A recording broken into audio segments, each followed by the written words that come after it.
Salam dostlar, bugün şənbə günü ballarını elib dənizdən boyuq gəlgən tuk. Köyünəldək bir hem yeşillik hem şunda peyzike bir. Bir gelip ballar hem oynasa analıkin biz kavap kılıp yep. Muş fırsatın paylanıp hazırlık belirtip tutsam dep qamaklarına ağaç geldim. Bence makrel badap oylaman. Bir şey bir kıtım gelgendim. Bugün bir sinap qay.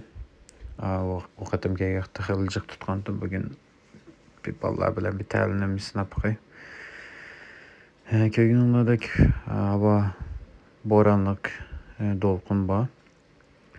Qamaqны müşündək qıldım. Makrel üçün astıda bir çoğ balık, üstüdə bir 5-6 tane yığına ba.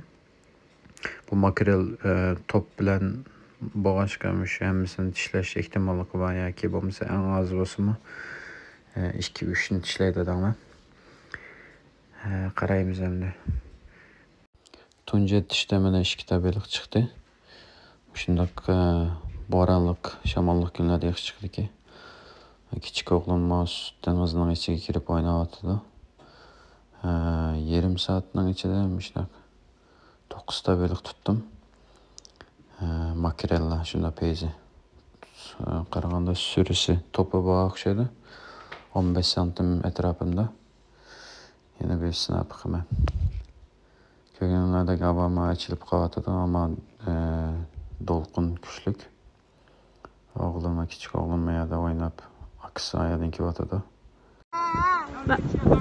Geçen de öyle dedin. Tamam,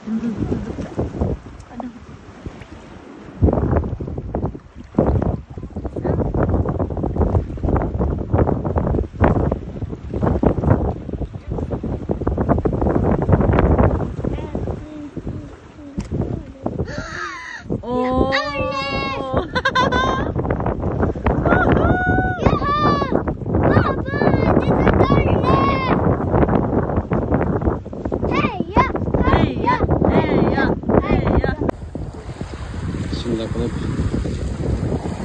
böyle tutup ayırman.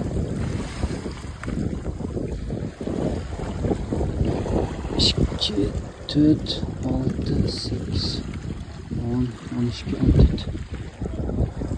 14. 1 saat nasıl da 14 tabelik sıkımlı.